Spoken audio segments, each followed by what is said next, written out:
Ever since ChatGPT came out, the tech landscape hasn't been the same.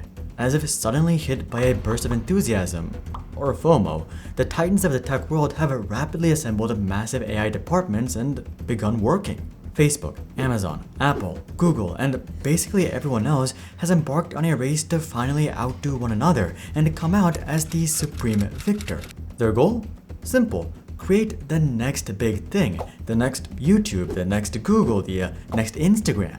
They have funneled an unprecedented amount of resources into research, laboratories, compensation, marketing, hardware, software, and everything else required to bring these remarkable innovations to market. The promise of AI's potential was simply too enticing to ignore. Self-evolving algorithms, human-like machines, unbelievable automation, but most importantly, unthinkable riches and control.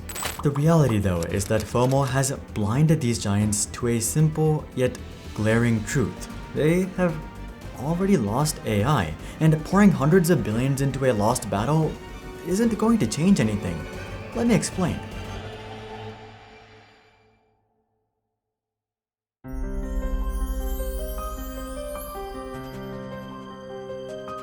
In the stock market, there is a famous saying, past performance is not an indicator of future results, aka just because a stock has been performing well does not mean that it will continue to perform well. Most investors say this tongue-in-cheek. They know that it's true, but they continue to invest in companies and funds largely because they have performed well in the past. Companies are even more susceptible to this logical fallacy as they have been directly rewarded for such behavior in the past. The only reason they got so big in the first place is because they gambled big on their hero products, whether that's the iPhone or Google or WhatsApp. They went against the grain and bet it all. Remember how much criticism Facebook received for spending $19 billion on WhatsApp back in 2014? This gamble ended up paying off, but let's not forget what it was, a gamble. Each time these companies win a gamble, they're more inclined to think that they can dominate any industry they want if they just spend enough money. But this notion is fundamentally flawed, and you don't have to look much further than Meta. After making deca-billion-dollar bets with WhatsApp and Instagram and seeing them pay off, Zuckerberg felt confident to start betting in the hundreds of billions with the metaverse. And I think we all remember how that turned out. But the metaverse is merely their most publicized failure. Meta's list of failures is far larger than just that. Take Poke, for example. In the early 2010s, after seeing how well Snapchat was doing and failing to acquire Snapchat, Facebook decided to launch a clone called Poke. The premise seemed straightforward. Leverage their vast user base and existing infrastructure to launch a rival app, which should have been a slam dunk against Snapchat. But Poke would end up flopping so hard that Facebook would end up deleting Poke from the App Store without even publicly mentioning it. Jump forward a few years and Zuckerberg would start betting on space, the apparent next big thing. He was going to build this grand drone internet until he quietly shut down that as well. The metaverse gamble followed, as did bets on AI, and most recently the Threads endeavor. I mean, with Threads, their daily active users was literally down over 80% within just a month of launch. With each and every one of these products, Zuckerberg was trying to create the next big thing, the next big social media, the next big space project, the next big VR project, and the next big AI project. But each and every time, they miserably failed. This isn't to say that the sector itself failed though. Snapchat has 400 million users, Twitter has 370 million users, Starlink is doing great, and someone will eventually win VR. It's simply that someone wasn't Facebook. The reality is that Facebook has only launched one next big thing product in their entire history, and that was their original product, Facebook. They had 2 successful acquisitions, Instagram and WhatsApp, but that pretty much sums up the entire company. Everything else they tried was a complete failure. This isn't a jab against Facebook, as it's true with all of their peers as well. When was the last time that Google or Apple or Amazon actually launched something that was even comparable to their hero product? Google has arguably had the most number of successful products, but at this point, it's been over a decade since they launched a winner as well. The reason is obvious. It's simply ridiculously hard to replicate the success of something like Facebook or YouTube, even for companies that have already done it once or twice. This brings us back to the original statement. Past performance is not an indicator of future results. Just because Facebook launched a successful social media 20 years ago and Google launched a successful search engine 25 years ago does not mean that they have a better chance of winning AI today. In fact, I would actually argue that it leaves them worse off. Let me explain.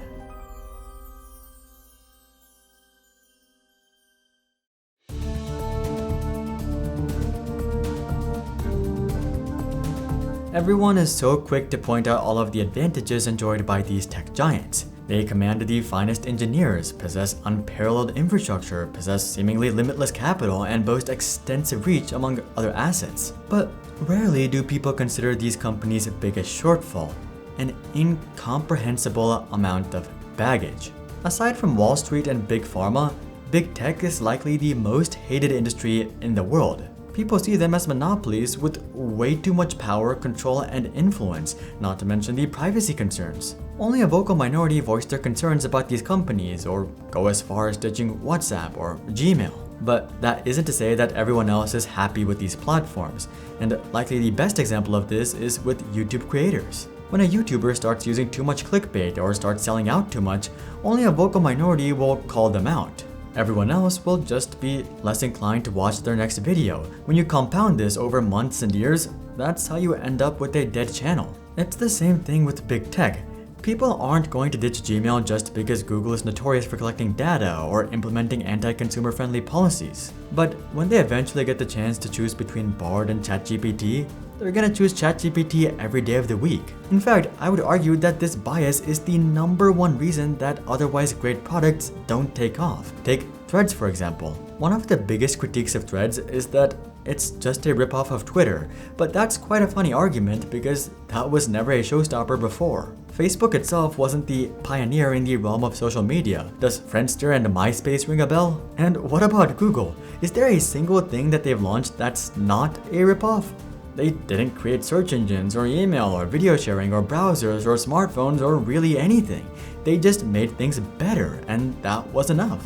Recent products like Threads and Bard, however, appear to be judged more by their perceived lack of originality than by their actual merits. Honestly, this phenomenon has more to do with optics than product authenticity. Imagine if Threads was a startup. If Threads was a startup, the optics would be completely different. Threads would have been seen as the valiant underdog taking on the once great Twitter that was ruined by Elon Musk. But since Threads is from Facebook, people perceive it as, oh, great, greedy Facebook is trying to expand their monopoly into yet another sector. Woohoo. You could almost see this playing out in real time.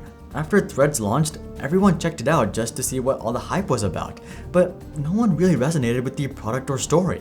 And this is why it's so dangerous for these big tech companies to enter the AI scene. More than likely, they're just gonna burn an extraordinary amount of money and end up losing anyway. In fact, this trend has already begun with Bard.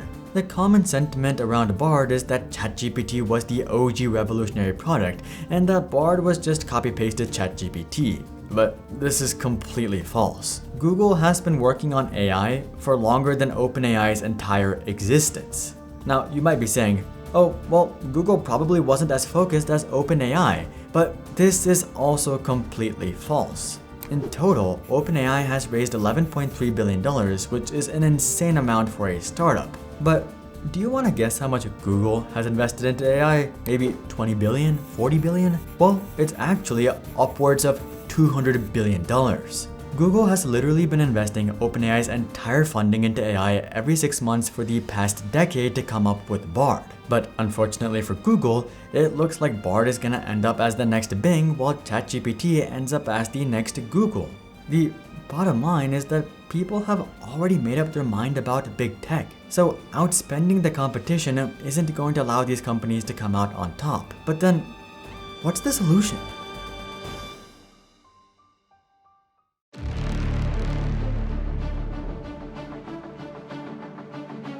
Well, the solution is easy. Fang must come to terms with reality, the reality that AI will only yield a limited number of true winners, and statistically speaking, it's highly improbable that the big tech giants will emerge as one of these winners despite their vast resources. Combine this with the overwhelmingly negative public sentiment against these companies, and it becomes damn near impossible for Fang to win AI. So should they just sit back and watch as their fortunes crumble thanks to up-and-coming AI products? Well, of course not, that would be brain-dead behavior. But if sitting back is a bad idea and going all in is also a bad idea, what in the world are they supposed to do? Well, easy. Instead of trying to strike gold themselves, they should be selling the shovels. This is exactly what Nvidia has been doing, and I mean, the results speak for themselves. Nvidia was originally a consumer brand focused on selling GPUs to gamers. They screwed up their PR with gamers when they started embracing cryptocurrency miners. Gamers felt like Nvidia betrayed them and that Nvidia was just milking gamers and yada yada yada. When AI started gaining steam, Nvidia could have easily tried to make their own in-house consumer AI platform. They had all the tech and money to do so, but instead, they chose to bet on something far more consistent and reliable: selling shovels. Now, it doesn't matter to them who wins the AI game. It could be Apple or Google or Facebook or OpenAI or some startup no one has ever heard of. It doesn't matter because they're all using Nvidia GPUs. In this sense, Nvidia has already won AI and secured their future within the new era without actually having to take the massive gamble of creating the next big thing. The same thing can be said about Microsoft.